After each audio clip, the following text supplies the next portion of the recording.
Hey, how y'all doing? It's the CDL Money speaking. CDL Money. I want to talk about more, get detail about more of a skill will pay the bills.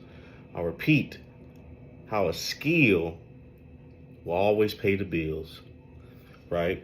So, this is my solo cup party life. I don't know. Like I said, I like to some of my videos. I like the red cup. It remind me of a good time, party life. Something I had back in jungle juice and shit like that. This is orange juice this morning. But yeah, about to get ready to go to brunch soon with my wife. But yeah, I just like drinking out of these sometimes. I don't know, I imagine a good time. But yeah, I'm gonna go ahead and talk more about a skill will pay the bills. See, I'm a truck driver, right? And growing up, right, some of my childhood back and forth in Chicago, my granddad, and when I say this guy had all type of skills, all type of trades under his belt, he had them all. Electrician, HVAC, plumbing, carpentry. You see what I'm saying? This guy just had it all. And he worked for himself. And so what he did was he teamed up with a real estate company that they needed all their apartments or houses or whatever done, or even stairs, like porches and stuff like that. He had teamed up with them and get all that stuff done, and he hired a few guys.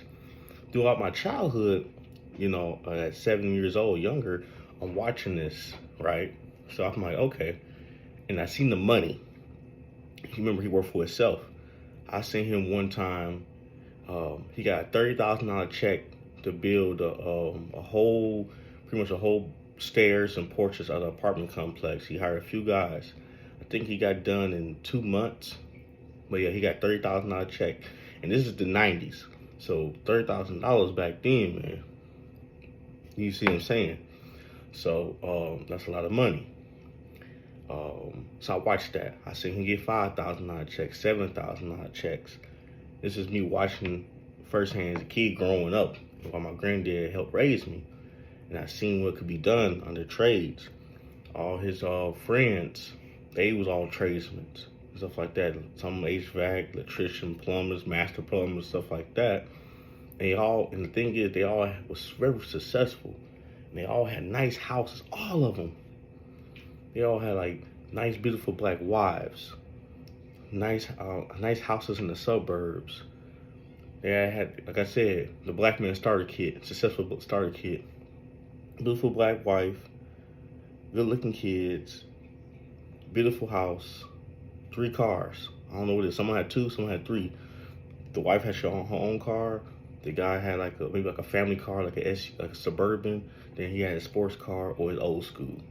It's like they all had that. It's crazy, right? So I'm gonna throw some examples. When I worked at like different factories and stuff like that, I watched like some of these jobs close down. Y'all remember Boston store? Y'all remember that store?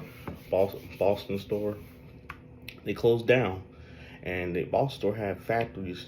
I guess they did like shipping or something, or receiving, whatever. They all closed down. I remember just watching this one lady cry. Like, I did 20 years of this job for nothing because they were bankrupt. So it wasn't no pension, wasn't no retirement. All those years for nothing. She said, I don't know what I'm gonna do now in my life. I've been in factory jobs that literally I'm working. They say, hey, the contract is over with. We just sold Pentagon plant. It's over with. Meaning that someone just bought the contract, or someone just bought the company, and now they want to fire everyone. They don't want to keep all the workers. They want to fire everyone. People been there for 20 years, 15 years, all these years, and the company we don't need your workers. We actually we bought the company, we taking it overseas, or we taking it to Canada. Now you did all them years for nothing. I've seen comments, people say, well, a 9 to 5 just like a trade. Nothing, no. You know what, people with trades, truck drivers, HVAC, electricians, they need us. When I say they need us, I mean they need us. It's a little different. See, when you work a 9 to 5 or a regular 9 to 5, I know people ain't gonna like it, but it's true. When you work a 9 to 5, they'll throw you away a lot easier. They will. They'll fire you. We got 1,000 people in the applications that take his spot. I don't care if he's a hard worker. That's why you see so many people that 9 to 5, they be good workers. They get thrown away still, like nothing, like trash, like nothing happened, right? They just, we got 1,000 more people take his spot. But when you're a good worker and you in the trade, it doesn't even matter if you're a bad worker in the trade, because I'm seeing it right now. It's kind of hard to get rid of you, because they need you. They need you, especially if you're halfway decent. You're a good worker. Oh no, they going to make sure you're comfortable. What can they be saying shit like this? What can we do for you to stay? We don't want you leaving. That's the difference when you work a trade. They need you, and then your pay goes up, right? Like I said, I'm through an example. You might be, say you're an electrician or a master electrician. You got 5-10 years in. You work for a company called Lighting Power. Something they get sold or closed down. You making $34 an hour, or $35 an hour. Guess what? The company, but we're going to let you go. Cool. I'm gonna go over here and go to Power Punch company over here. Power. I'm gonna go over here and go to Power LLC. And Power LLC gonna pay you that same exact pay you was making, or if not better, because of your knowledge, your skill. It's different. You see what I'm saying? They don't go backwards in trades. Same thing, truck driver. They got if you got 5-10 years, they don't go backwards. Cause you know how some companies, you work. Let's say you worked 15 years at a company doing some type of you're assistant manager at Walmart, or you just got these fancy title name jobs or whatever. They going to, well, I know you was making 55,000 over there, or I know you was making 65,000 over there, but I'm sorry, we can only offer you making 65. We can only offer you 35,000. I'm sorry, because you're not needed. You see what I'm saying? It's not a big need. Trades will always win. You'll never be broke with a trade. That skill. One thing about me when I was younger, me growing up around that stuff, I kind of wish, like my granddad, he wanted me getting trades at a young age, right out of high school. He wanted me to get into trades, but that's my fault because I wanted to party. I'll be honest, I'm 19 years old at the time. I want to party. I want to party. I want to chase girls. So that's made a mistake. That's my fault. You know, granted, I got my CDL license, 32 years old. Still a little older, but not old as hell though. You see what I'm saying? So I had to wake up and like, you know what? It's time to start. I wish I would have gotten into it in maybe my mid-20s or something like that. But I would this life happens. You know what I'm saying? You know, being married, you know, got married 2021 September. It makes you focus. You know what I'm saying? Focus on your goals a little bit more. So yeah, that's another video I'm gonna make talk about more about that. And I worked different jobs. I worked at McDonald's, Walmart, all type of jobs, man. And I got fired I remember the first time I got fired, I was a broker at TQL, Totally Quiet Logistics. It's a sales job. They give truck drivers freight and stuff like that. They fired me on my birthday. The poor point to be funny, you know. I'm like, okay, cool. You know, it hurt it. I'm like, and they fired me on my birthday. You know what I'm saying? It'd be all funny. But it just shows me, I said, never again. I ain't like that feeling. Never again. You know what I'm saying? So, that's why I got a skill. You know, I got a skill. Say if I did get out of truck driving, guess what? I could be a dispatcher because I got that CDL experience. You see what I'm saying? They need you. Oh, he got experience. He could be a dispatcher for our company, or you can start your own dispatch company, or you can be your own truck driver, your own owner operator. You always be needed. See, one thing about people, they got their own businesses and skills, like carpentry and all that, plumbing and HVAC and all that. They make really good money. Every brother I know, and it's young brothers too or older, Everybody I know, they got their own business in plumbing and electrician. They're making over $100,000 a year easily when they got their own business. Easy, easy. Contracts is there for people like that. Us, truck drivers, anything with a trade, it is there for people like us. Contracts is everywhere. Here you go. I got a contract. Here you go. Here you go. They giving it to you. You know that's different when you trying to get a contract and you don't got no skill. It's a little harder. When you got that skill, that experience they need, they looking for. You know what I'm saying? You got that. Oh, okay, how about this? I'm giving you an example. Well, how about this? So you got a clean driver record. You've been doing good. I see you've been owner operator for 2 years, 3 years. How about this? This is Walmart. We're gonna give you, or Amazon, doesn't matter. We're gonna start you off with a contract of 100 loads to do for us. That's gonna, do the operation on that. That's gonna probably pay maybe over $100,000. All them loads over $100,000. They say you got them loads done in 8 months. You see what I'm saying? Or a carpentry. How about this? Or a real estate company.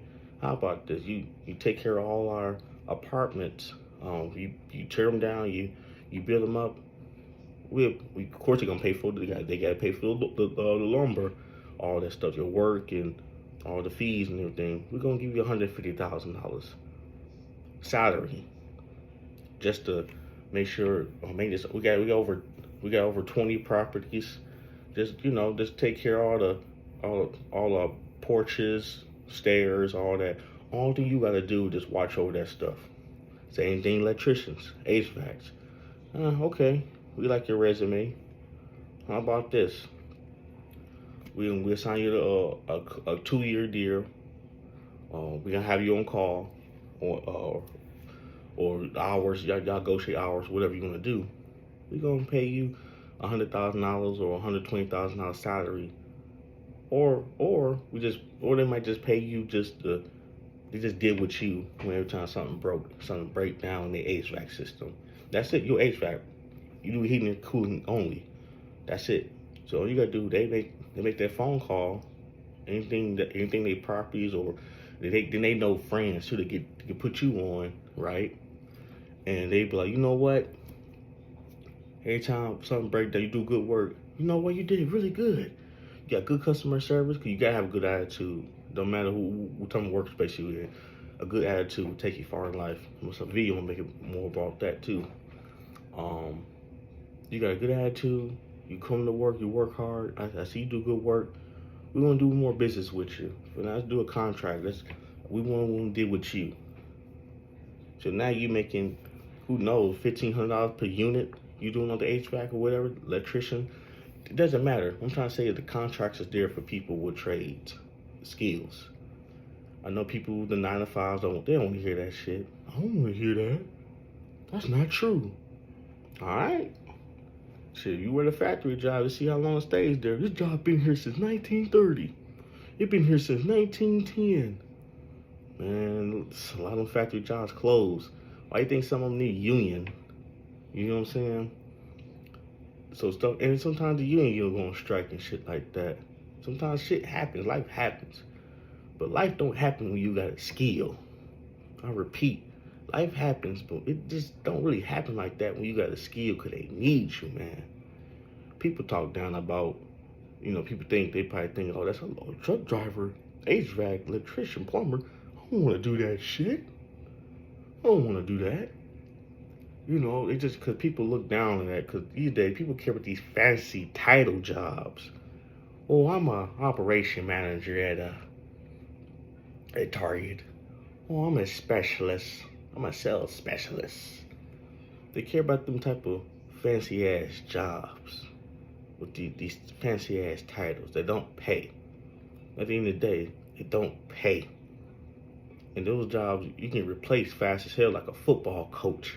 Let's be real. You can get replaced fast as hell. That's why I be seeing some of my old football coaches back in high school or whatever. I see them on social media, or when I go back home and visit.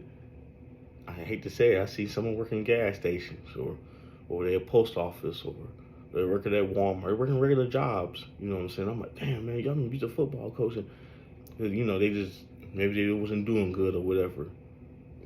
They said so it's kind of like moving backwards in life. I hate to say it is, it's moving backwards in life.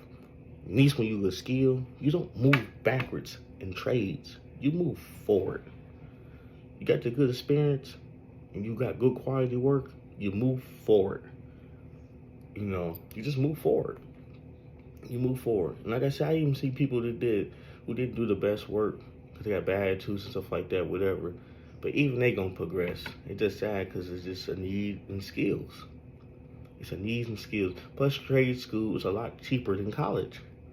You go to community college and get the H4 program, you don't. The most debt you might get was what, $1,500 to $2,000. Or you go to a trade school. I think the most debt you remember. A lot of these trades are just a year. You might get $5,000 or 10,000. No, you're not even gonna say 10,000. Maybe 5,000 or under, just in debt. But most of these programs you can take in community college, and community college don't cost a lot. You see what I'm saying? You paying, I'm just gonna say maybe $2,500 to $5,000, and a lot of the times you can get grants. They got grants for people like us. You know what I'm saying? So you get grants, man. You come out of community college out of debt. Now you can come out of debt. On your debt, you might give a couple $1,000s, and you see ain't another $100,000 worth of debt, and you got 4 years worth of time in schooling. You only got a year or less. You see what I'm saying? You got the rest of your life. Imagine you 20 years old getting to a skill. You got the rest of your life. You can pay that little debt off, and then you got the rest of your life to build, right? I meet truck drivers all the time.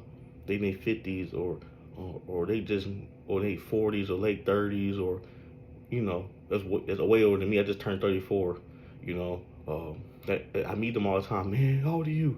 You look like in your 20s. No, I'm just a baby face. I'm young. Oh man, how old are you? I'm 34. You know what I'm saying? Oh man, I wish I would have gotten in truck around your age. I meet 50 years olds all the time, man. I'm 55. I wish I got a truck in your age. And I wish I wasn't doing this and that. I wish I would have did. Because I kind of wish I got in trucking when I was 21.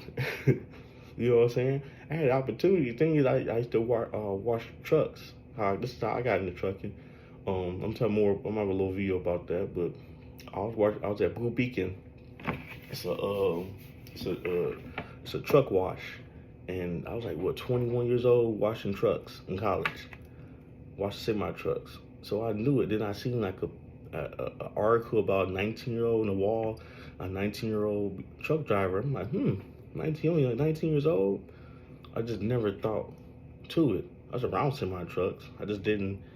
I don't know. Maybe I was just too busy partying. That's probably what it was. I was just too busy partying. You know what I'm saying? So I got a homeboy right now. He got in trucking at 21 years old. He just turned 22. He's doing pretty well for himself. So he's leased to own with what was that, Prime he's with? Yeah, Prime. He's doing pretty well. He's young. So yeah, I'm like, man, I wish I was your age, bro, when I got into it. But I always meet people in their 40s and 50s or 60s. I wish I was your age when I got into it. So it's like, yeah. So it is what it is. What I'm just trying to say is that a skill, and this is not no alcohol or nothing, it's just some Sunny D. A skill will pay the bills. They're not gonna fire you like these other jobs and stuff like that. Like I said, I've been part of stuff like that, and I've seen grown people cry at these factories or regular jobs. They just get let go. That's why you ever see people complain on social media. I've worked there for 10 years at so-and-so logistics. I'm not saying logistics. I work. See, even brokers ain't safe. Shit. Dispatchers either. Some of these dispatchers ain't safe like that. It's not a skill. They might keep you. Like, you know what I'm saying? I could do something. Say I'm a truck driver, and if I want to be a dispatcher, or I don't want to be a broker again, but if I want to be a dispatcher, I'm not safe. They'll fire me because it's not a trade. You see what I'm saying? They keep me somewhat if they want to because I got that trucking background. Yeah, but it'd be a little easier for me to get another dispatcher job. But still, it's like you in thin ice. You know, when I started trucking, I heard a couple of my dispatchers got fired. Well, I mean, what happened to Chris? Oh, he got fired.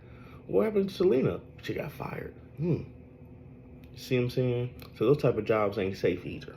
I'm just being real. But truck drivers, HVAC, carpentry, machinists, you know, a machinist. You know, machinists is people that work at these factories or whatever. If the machines or robots break down, they fix them. You know what I'm saying? Oh, they got programs like that for sure. And in community college, because I was thinking about being a machinist at one point, because I worked at Harley Davidson and they were looking for them. And machinists make good money, man. I'm talking about like $30 an hour or more. They were talking about paying for my schooling to go to machine school. They work long hours though, but they pay. You know, they want somebody to fix the robots when they break down. You know, robots that build like to put just put screws in, or they grab it, the little, it does stuff. Things like that breaks down, and somebody need to fix them. So you could be machinists to fix the robots and stuff like that. It's all type of different trades you can get into. Masonry, bricklaying, stuff like that. Cement, man, just all type of stuff. The people that want hydraulics, you want to drive the bobcats, the crane. You got school for that. So you to build them to be, get the shoveling that dirt. Those make good ass money. Make good ass money. You need more brothers in that type of field. They can get into machinery and bobcats or cranes and all that stuff to get the dirt. I'm talking about the scoot. It's a big old thing. They scoot the dirt, put into the dump truck and stuff like that. You could be a dump truck driver too. They make decent money. You know what I'm saying? That's your CDL. I'm just saying, stuff like that. If you talk to these people who's in these trades, they got years. Majority of the time, they work 10 plus years, or they're not hurting. That's what I'm trying to say, is they just not hurting. Especially they got all them years of experience. They just not hurting, man. They're just not hurting. You can just see how they lifestyle, you never hear about a person like that only they on drugs. I'm just saying, majority of the time, you never heard no one that's an HVAC or truck drivers or carpentry asking you for money, down Brad, living at home or something. You just don't hear shit like that. You all see them dressing nice clothes, nice jewelry, and driving a decent car, decent truck, or whatever they want. I'm just saying, from my experience, when I see growing up, what I see now in my family, they all do well for themselves. People that got skills always do well for themselves. Think about it. Think about all the people that's like trades or whatever, who got a skill, and think about how they living. You should think, oh, well, he ain't lying. They all doing pretty good. Majority of them is doing good. I ain't say all of them. I'm just saying majority of them, because I don't know, some people's got bad money habits, whatever. But they're not actually, ain't no goddamn master electrician coming up to you, hey, bro, man, my check is down, bro. I could borrow $500. Those are the regular 9 to 5ers that's living check to check, asking you for money. Let's keep it 100. Well, maybe they got a whole bunch of child support shit there, but I'm just saying, majority of the time, people with skills is not coming at you, hey, bro, you got a couple master plumbers or truck drivers, hey, man, you got a couple $100 I could borrow so I get paid? They're not doing it like that. Majority of the time, those are just regular people that got 9 to 5s, gas station workers and shit like that. You see what I'm saying? They got working at 9 to 5s. Speaking of gas stations, you can be a tanker that haul gas. They go home every day. Tankers make over 110, 120, if not more, a year. You see what I'm saying? There's always need for somebody to carry some gasoline. Of course, you need your CDL for that. I'm just saying. But just think about what I just said. People who got skills, they're not out here begging, man. They're not out here begging. They always keep some money in their pocket. They always, you know what I'm saying? They always they keep some money in their pocket. My wallet upstairs. I was gonna tell them to pull some money out, but they always keep money in their pocket. People, and they get paid. Majority of the people that in the skills like me, we get paid every week. We get decent we get decent money every week, good money every week in our pocket. So we don't gotta like ask people, regular people, for, hey man, you know, let me borrow a couple $100, man. We don't gotta do that. Well, I had a 9 to 5. I see why damn I do. But we got a skill. You don't gotta beg. You don't gotta do all that. Think about what I just said. Majority of people that got a skill don't gotta ask for money. It's true. Well, by the end of this video, hope it was a good, for young people, young brothers that think about going to college, or, I'm just saying, man, one thing about being skilled, man, you don't need a woman. I'm just saying, for the younger brothers out there, for brothers in general that don't listen to this, you don't need a woman to stay with. You get your own money, man. You're bringing home thousands of dollars, whatever, especially you start your own business. But you're starting off different with 50 to 55,000 a year. Starting off, you know what I'm saying? It's different than the average of 25 to 30. You know what I'm saying? People make a year. Starting off different. You can get an apartment, a house, a nice car, and all that shit when you're in a skill. You see what I'm saying? So you don't gotta live up under a woman. You're your own boss. You're independent. You take care of yourself. You can take care of yourself. You don't gotta go half on half with a rent, 50-50 with a woman when you got a skill. You take your own bills. And you can look good doing it too. Dress in nice clothes, eat out, all that shit. Cause you can afford that with a skill. You know what I'm saying? People be like, man, what you do for a living? I'm an electrician. They sleep on shit like that, man. They sleep on people who got skills jobs, man. I'm just being real. These people who got these big families, or a couple sons, or you got a wife and everything that works like regular jobs, these office jobs, get fired like that. And they gotta go home and tell their wife, I got fired. People that's different, that mason or that carpentry or HVAC or electrician or truck driver don't gotta worry about going home telling his wife he got fired, his kids and stuff like that. Because if he did get fired, if something happened, guess what? He can get another job. Say, a truck. I'm just gonna give you an example. Say you got into a trucking accident and stuff like that. It's second chance programs. People that still will take you. Never know. You still gotta go through some stuff to get your stuff. That's gotta be careful about truck driving, things like that. But it's still second chance programs like Western Express that take you still. You know what I'm saying? So that's one thing about truck driving. You gotta protect your license. That's why I'm always careful with how I drive and everything. I don't be driving crazy. I don't drive with the slow, all that. And that's any trade, to be honest. You just gotta be careful. But that's just in life and period. You gotta be careful. So don't let somebody say, see, you gotta be careful. That's just in life, period. Be careful with jobs, man. So it is what it is. You're taking a chance no matter what. But I'm gonna take my chance with that skill that pays the bills. All right, just CDL money. You have a good one.